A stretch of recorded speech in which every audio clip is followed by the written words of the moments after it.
Hello, welcome to today's episode. Today we're going to talk about time of concentration lines. I remember when I first heard this in my hydrology or hydraulics class, I didn't know what it was for a couple of weeks. You may be in a similar position, so listen up.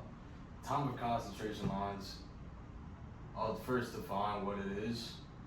It is the travel time for a drop of water from the hydraulically, this is the most important part, hydraulically, forgive my handwriting, hydraulically most distant point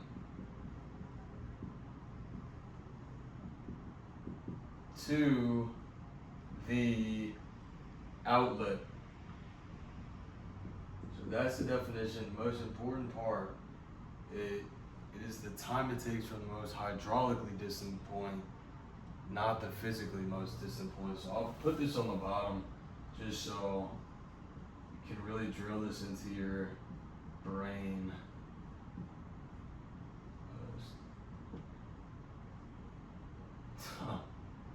This looks terrible, but there you go. So that's the definition. If you gotta pause it and think about it, do it.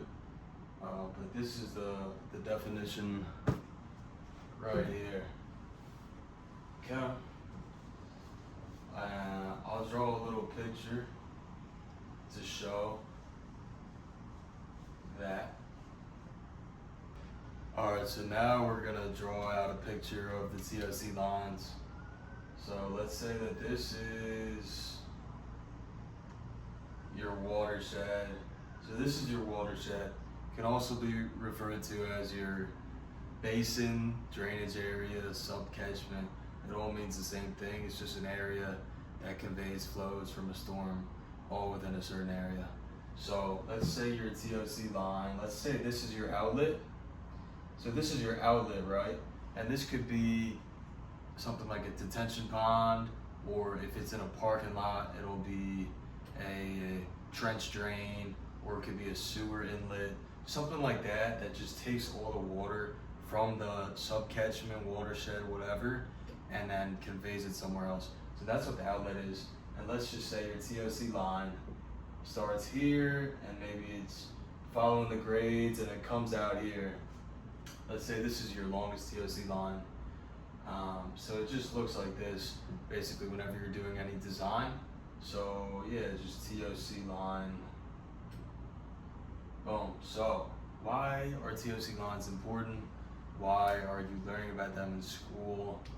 And are they important in the real world? Well, yes, they are. So from the perspective of flow rates, it is very important because a shorter TOC line equals a higher flow rate, and a higher flow rate means it's going to be a sharper hydrograph. I'm going to do a separate video on hydrographs to explain that further in depth, but basically think about it. If you have a TOC line that's much shorter in time, that means all the water from the whole watershed is being conveyed to that outlet in a very quick manner.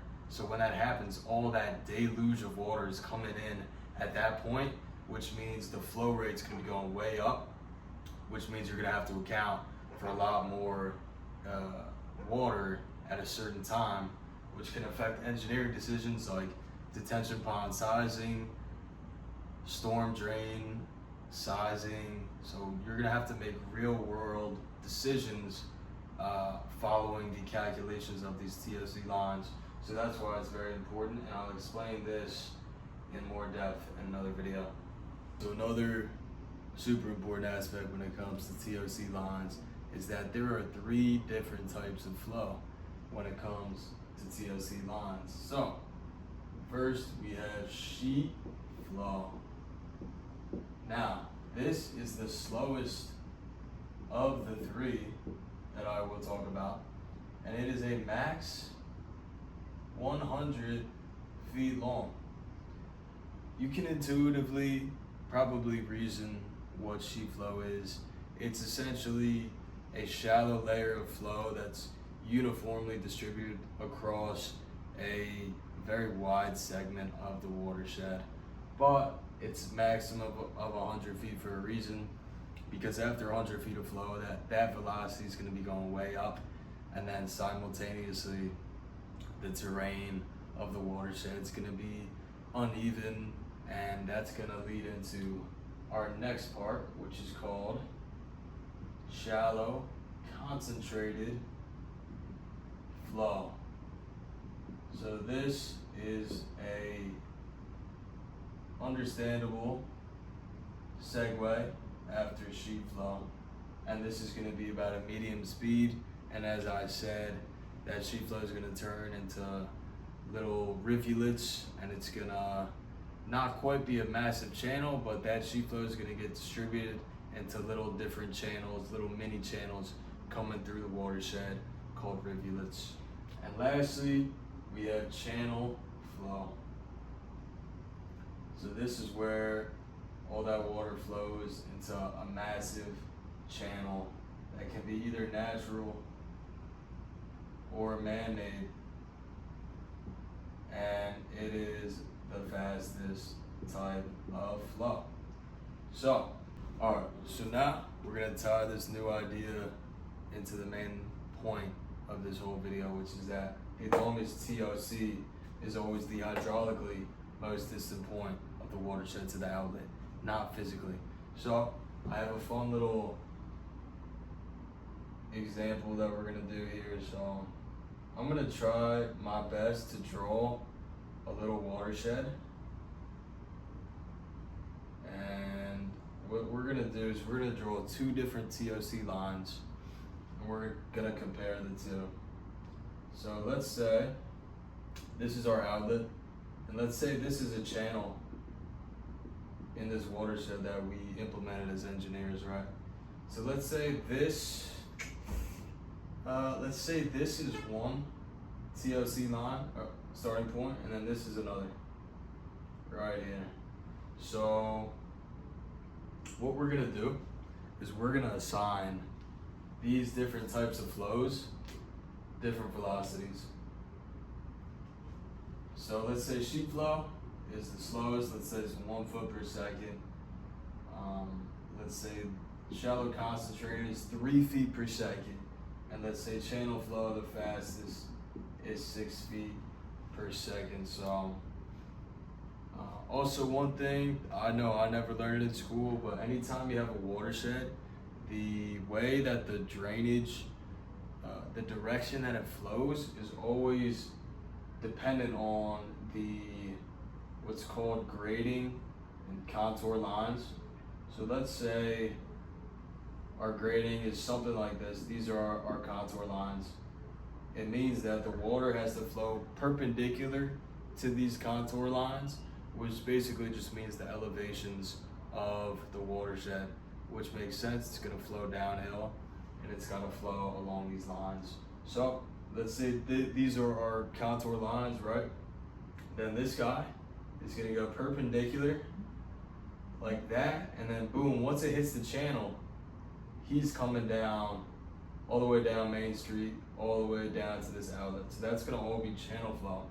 But then our guy over here, he's starting up here, and he's going all the way down, and he's gonna be in channel flow for a very short time. So let's come up with a couple numbers here. So let's say they both are gonna have sheet flow, right? So let's say our TOC on the left has 100 feet of sheet flow at 1 foot per second. And let's say this guy has 100 feet of sheet flow at 1 foot per second. Keep in mind, this isn't perfectly to scale, so bear with me. And then let's say on the left, we have 141 feet of shallow concentrated flow at 3 feet per second. I'll draw this sheet flow in too. So this is 141 feet of shallow concentrated here. And then on our right TOC line, we'll have about, let's say 30 feet. And that is, again, 3 feet per second, shallow concentrated. But now this guy's got a big boy channel, right? So this is a big time channel. And let's say this is about 240 feet of channel flow, which is 6 feet per second for this guy. And then for this TOC line on the left, we're gonna have, let's say 24 feet of channel flow, again at 6 feet per second. So if we do a little math, which I'll do right now, we'll see that 100 feet at 1 foot per second is gonna be 100 seconds. 141 feet at 3 feet per second is gonna be 47 seconds. So now we're at 147 seconds. And then 24 feet at 6 feet per second is another 4 seconds. So this guy is gonna be 151 seconds. So that's the time of concentration, is 151 seconds. It's a measurement of time, not this distance, right? So this is 151 seconds with a total distance of 265 feet. So it's 265 feet, 151 seconds. Now let's add up this guy. He's got 100 feet at 1 foot per second, plus 30 feet at 3 feet per second, which is gonna put us at around 110 seconds. And then 240 feet of channel flow at 6 feet per second. Do that math, that's another 40 seconds. So 40 seconds plus 100 seconds plus 10 seconds, that's 150 seconds. But this distance with our big boy channel is gonna be, what is that? 370 feet. Now, this is only a 1 second difference, but this is the whole point that I'm trying to make. It's not always the physically most distant point. This time of concentration line is 370 feet away from the outlet. And this is only 265 feet. So this is way closer. However, the time of concentration at this point is longer than this one. And that is due to the different levels of flow that are occurring in this specific TOC line. So this is a good little example, and this is really the main point, that it's always, you can't just look at a watershed, you always have to calculate, hey, what is the different types of flow that I have here? And other factors that affect the time of concentration are things like slope and land surface, which are both kind of intuitive. You know, if you have a higher slope, then it's gonna reach that outlet faster. Obviously, you're gonna have a higher velocity. And then the surface, if you have a paved surface, that water is gonna flow down much quicker than if you have a rough, grassy type of terrain, or maybe a surface that really absorbs a lot of water. So those are two other things to look out for. And then obviously the distance does play a role. And yeah, basically that's it about time of concentration lines. Please leave a comment, leave a like, and subscribe if you enjoy this content. So have a great day and keep working hard.